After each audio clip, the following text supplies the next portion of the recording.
Bonjour à toutes et à tous et bienvenue pour les nouvelles actus. Au programme ce vendredi 5 avril, toujours autant d'actualités locales et on va voir ça tout de suite dans le sommaire. À l'occasion des 20 ans de la rénovation de la piscine, les Aqualise ont ouvert les portes de la partie cachée du bâtiment, les locaux techniques. Le public pouvait voir toutes les machines et les systèmes qui font fonctionner et qui entretiennent les bassins à Niederbronn-les-Bains. Et un peu de théâtre alsacien, ça ne fait jamais de mal. Les jeunes de la troupe d'Ambarer Stotterer ouvrent le spectacle au Mill Club. Une pièce sans les adultes, puis une avec eux, le public est conquis. Quand on va à la piscine, c'est essentiellement pour nager. Mais pour une partie des visiteurs le samedi 23 mars, c'était pour voir comment fonctionne le bâtiment. Et mine de rien, le temps d'une heure, ils ont appris plein de choses. La piscine de Niederbronn, les Aqualise, souffle une bougie particulière cette année. Dans le cadre des 20 ans de sa rénovation, plusieurs animations sont et seront mises en place courant 2024. Une des premières s'est déroulée ce week-end, les 23 et 24 mars, avec la visite des locaux techniques. Par petits groupes, le public découvre l'envers du décor et tout ce qui se cache derrière les bassins. Voilà, alors je vais commencer par ce petit ordinateur qui est finalement le cerveau de la piscine. Ça s'appelle la gestion technique centralisée. Cet ordinateur contrôle à peu près tout dans la piscine. Les températures de l'air, les températures de l'eau.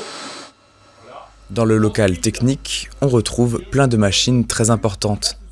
Les CTA, centrales pour le traitement de l'air, vont filtrer, chauffer et déshumidifier l'air des bassins et des vestiaires.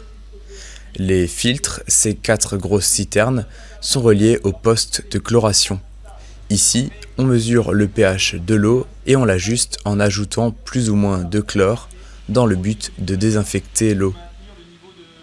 Quand les baigneurs entrent dans la piscine, ils ramènent différentes substances, comme des cheveux, du maquillage ou bien des morceaux de peau. Le chlore réagit à ça et va provoquer des chloramines qui donnent l'odeur chlorée à proximité des bassins. Donc, si ça sent le chlore au bord du bassin, normalement c'est pas trop le cas chez nous, ça veut dire que les gens sont sales. Les gens ne respectent pas bien les mesures d'hygiène. Et la principale mesure d'hygiène pour lutter comme ça, c'est la douche avant la baignade.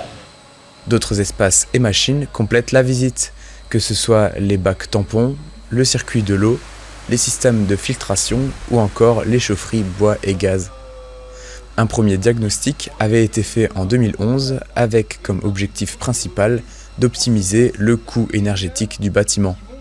Plusieurs opérations ont été faites depuis, comme la mise en place de nouveaux systèmes de gestion de traitement de l'air et de l'eau, ce qui a permis de réduire la consommation d'eau entre 2011 et 2024 de moitié. Actuellement, l'optimisation de la piscine est dans la deuxième phase avec un diagnostic plus approfondi.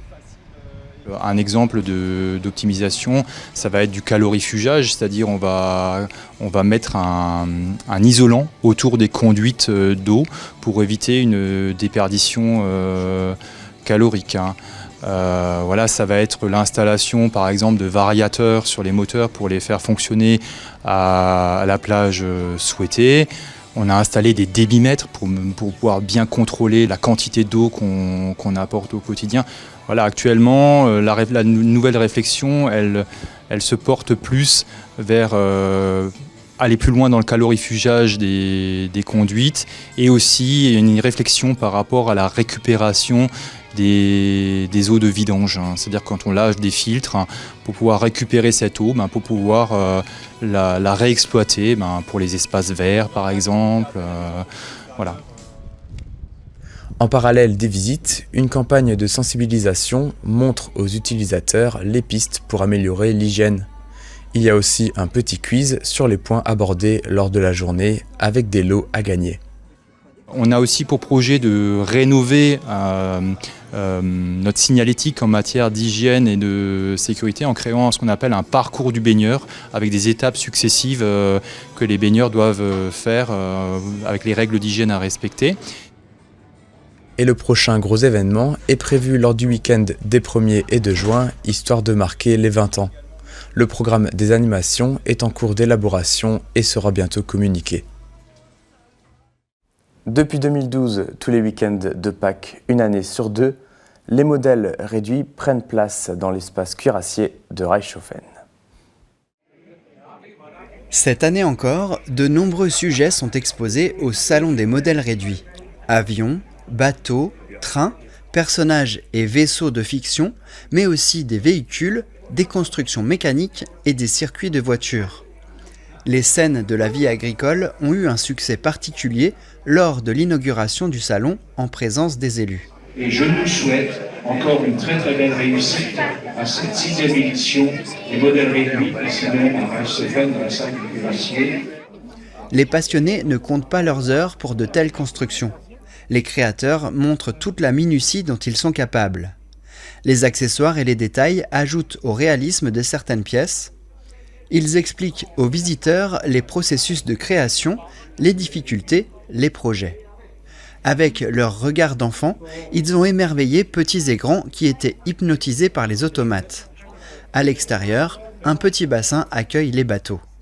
Le salon des modèles réduits sera de retour dans 2 ans à Reichshofen.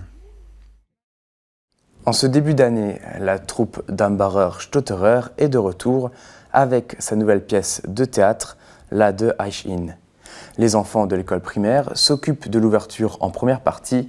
Voici le résumé avec les images de Francis Hoffman de TVN et à la voix off, on retrouve Dany Reppert.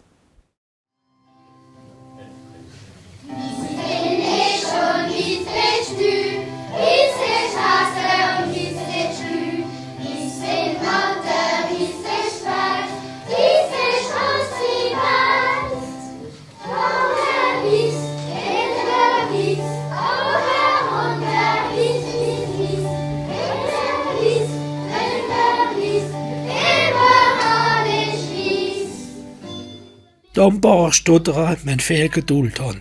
Denn vor ihnen spielen die Kinder von der École Primaire. Im Laufe des März haben Kinder von der Schule à Loré des Bois im Milclub von Dombach zuerst eine singende Choreografie und nun ein Sketch in der Schule vorgestellt. Die Szenenschnerischle von den Schülern weisen in der Klasse morgen vor den Lehrern und den Inspektoren. Also, ich Kinder.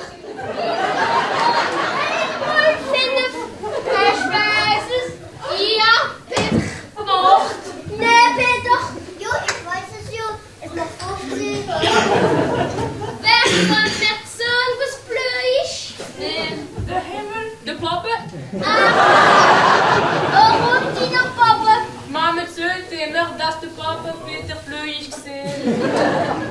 Was ist Toleranz? Ein Land. So, der Mann ist schon oben und der Mann ist schon unten. Emilie, ich muss. Ja, was musst du denn? Das ist gut.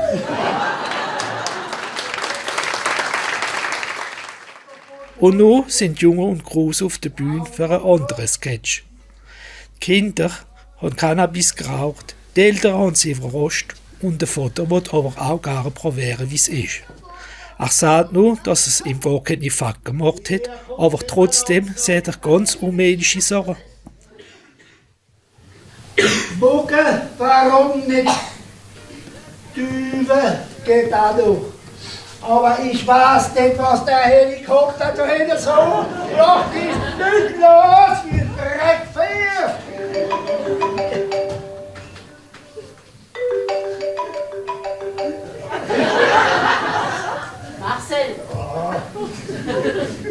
Nach diesen Fair-Vorstellungen treffen sich die Spieler für alles zu analysieren. Dem nur was ist, wenn Junge interessiert sind, sorgt die Truppe nur passende Stücke, wie gespielt können waren in der Zukunft.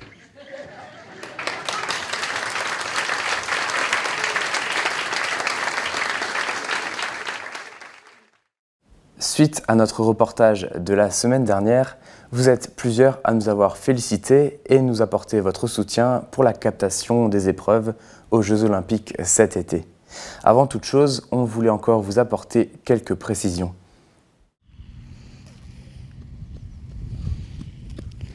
Alors Lucas, comment ça se passe cet entraînement pour les JO ? Alors j'aurais bien aimé participer au JO, mais malheureusement j'ai pas été pris, mes performances elles étaient pas assez bonnes. Là je m'entraîne, mais c'est pour la course de printemps le 21 avril à Reichshofen. Eh oui, c'était un poisson d'avril. Et d'ailleurs je te laisse parce qu'en fait j'ai pas fini mon tour de terrain. Et une petite erreur dans le démenti juste avant. La course de printemps ne se déroule pas le 21 mais bien le 20 avril. Toutes les infos sont disponibles auprès de la mairie de Reichshofen. On finit les actus avec cette photo prise à l'Altkirch. Jeudi dernier, en fin d'après-midi, les éclaircies entre les nuages de pluie ont laissé apparaître ce bel arc-en-ciel, visible depuis les communes aux alentours. Et c'est tout pour les actus. Tout de suite, dans l'interview de la semaine, Valérie Schildknecht du réseau d'animation intercommunal nous parle de la nouvelle édition de Famille en scène. Ensuite, une nouvelle chronique pour apprendre à porter secours avec les enfants des écoles qui nous montrent les quelques gestes qui sauvent. À la semaine prochaine et d'ici là, portez-vous bien.